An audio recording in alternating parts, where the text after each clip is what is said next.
Today is March 21st, 2015, and I'm going to talk a little bit this morning about some of the programming that I said was occurring in the Coos Bay area, where I was being told to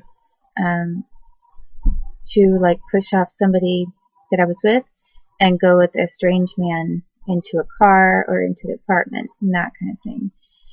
And this will be a short video clip, but what I really wanted to explain is how many times I was made to do that. So how many times I was forced to practice this just in the Coos Bay area, and the kinds of people that were involved. And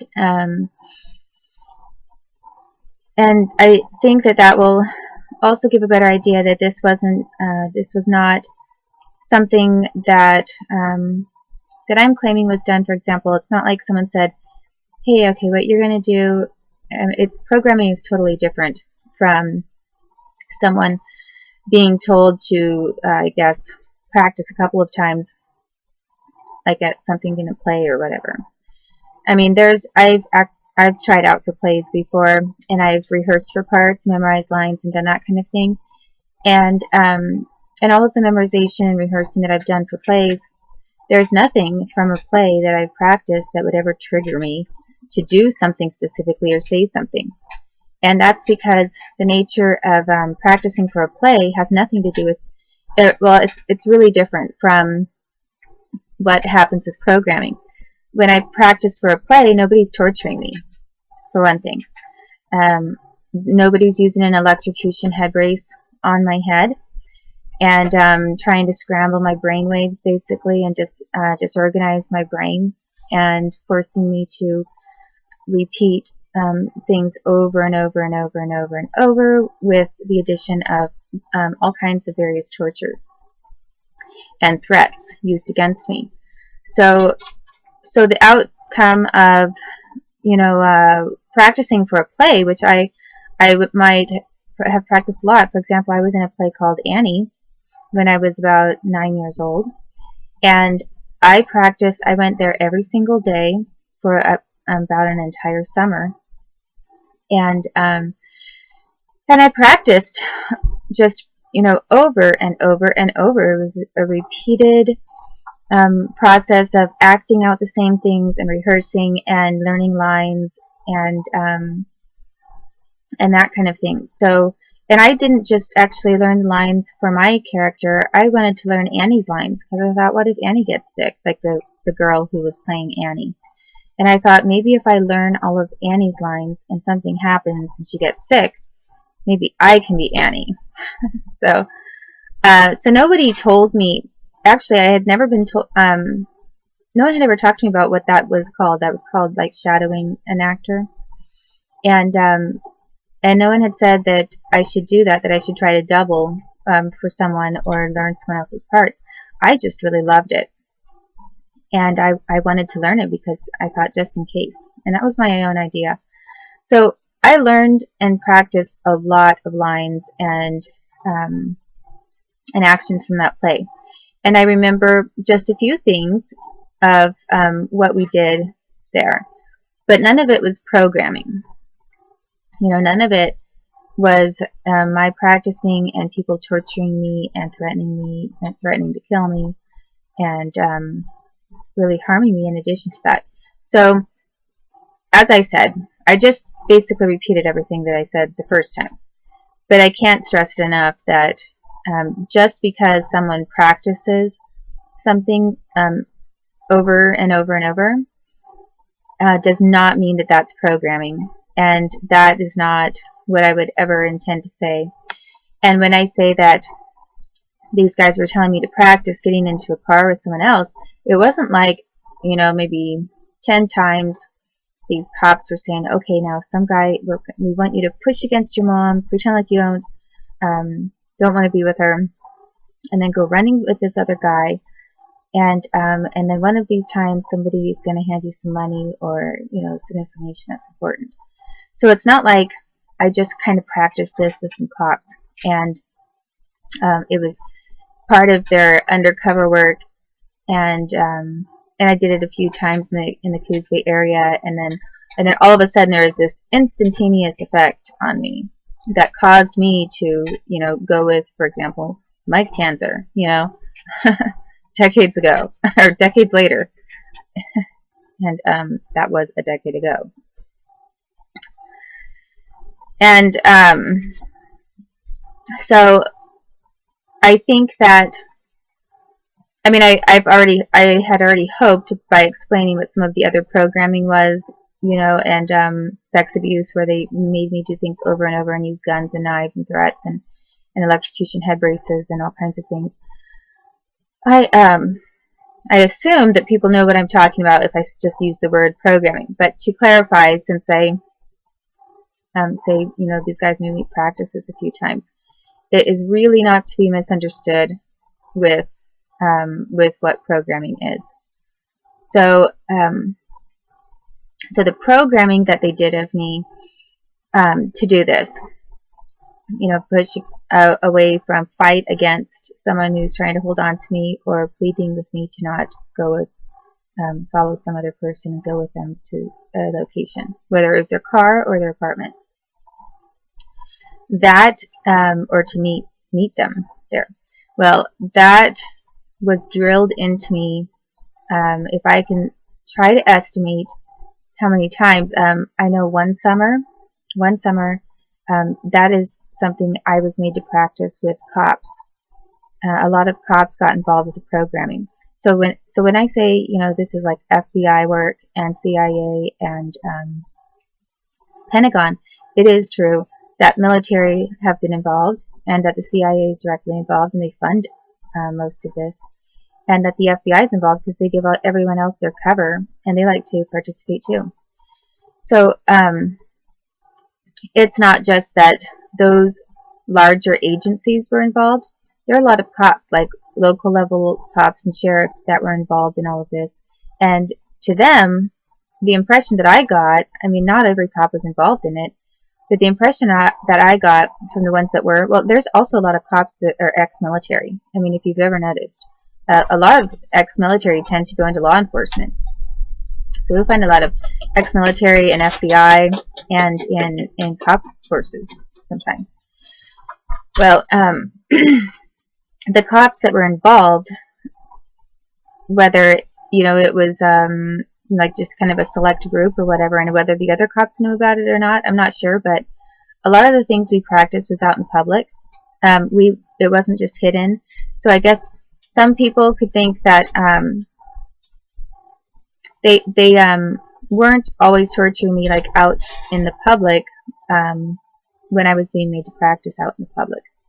But they wanted to drill it into me so that in a situation that was exactly similar to the kinds of things that they were doing in Coos Bay, they wanted to drill that into me so that it would be easily repeated and I would remember from my subconscious. So, so they, you know, if I try to remember, did they do that to me in Moses Lake sometimes too, and then work on that in Oregon as well? Yes, they did. They did have me practice that in Moses Lake. But the practice that I had to do in Moses Lake was more head brace torture and that kind of thing. And I don't remember very much of it. I think that some of it was possibly in some of it was possibly in the Seattle area, maybe. I really don't remember as much of it. I don't remember as much of it being practiced in Washington, actually. I know that it was a little bit, but it wasn't done quite as much as what they did in Oregon. They did a lot more of that in Oregon, that specific one in Oregon. So, and that sort of says to me that they always had a plan, that I would be relocated to the Oregon area, and that this is where they were going to try some of these things out, possibly. And, you know, where it would be easy for some of these people to be around me. Well, there were a couple of guys involved that were from out of the area. One of the men who showed up, who was not from the Oregon area, and I knew that at the time, was a guy named Matt. And I think he was I think he was ex-military. And he is somebody that I met again over in Nashville, Tennessee, and I ended up working for him. He was running a Logan's Roadhouse food restaurant. And I was starting to look for work, and I started putting my application out to some agencies, like temporary agencies, for an office job in 2011. And I was hoping to work on my office skills, my clerical skills, and get into a job, even temporary based, over there, and then kind of work up a little bit. Well, what happens all of a sudden, I got a phone call. I mean, and then I was calling everything, just about everyone, because I needed work right away. And right at the time that I was starting to work on my office skills and planning to do that, I got a call from Logan's, and I just think it was strategic. That call was strategically placed because they knew I needed work. They wanted to have me work for them before I worked for anyone else that was probably outside of the government sphere. And the guy that was managing that restaurant, he was able to, you know, hire people into his restaurant, however many he wanted, that worked for the government as well. And I met the main owner, the guy that owns all of the Logan's Roadhouses, when I was a kid.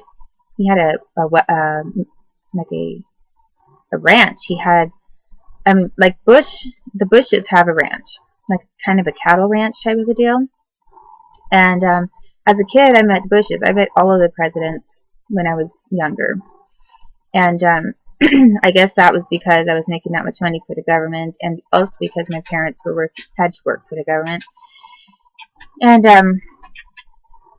they were in roles. What I saw them doing mostly is that they were being used by the government to do programming of people sometimes, and also mostly what I noticed is that politicians and presidents were using them to make predictions about their future in businesses and what they should do, what moves they should make, so that they could be successful or prosperous. They also made some predictions and acted as advisors for the military. And this is going to sound kind of strange, but like if you look in the Bible, not everyone reads the Bible, and that's fine.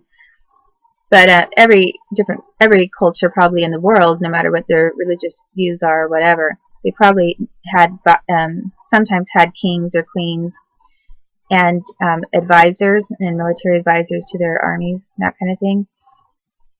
Well, in the Bible, a lot of times the advisors to the king and queen or to the military were sometimes what they called prophets.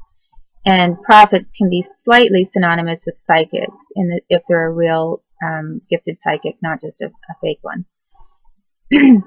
And they're people that tell the future, make predictions about what's going to happen next and what you should do to avoid something or to take advantage of something. Some people can see people in the present time, like what they're doing from a distance. That's called remote viewing. Anyway, those kinds of people were used all the way back in biblical times as advisors. And to this day, that is the U.S. does that. So the U.S. does that. Israel does that. Believe it or not, the Middle East does it. They have their own people that they feel are kind of prophetically gifted, and they don't disbelieve that kind of thing. Although you have to be careful, because in the Middle East, some of the people, Islam will accuse you of witchcraft if they're not really sure that you are just kind of just a gifted person. I think that a lot more people who are even religiously inclined have come to realize that some people have gifts that don't have anything to do with religion, and it's just a gift, like being born able to sing with a beautiful voice. You know, some people have gifts that enable them to do some things that others can't do, and it wouldn't matter what religion they were, they might still have been, for whatever reason, blessed with that gift. So anyway, I think that these kinds of advisors, at any rate, are used around the world. And so I'm going to explain in the next video where I'm leading to that.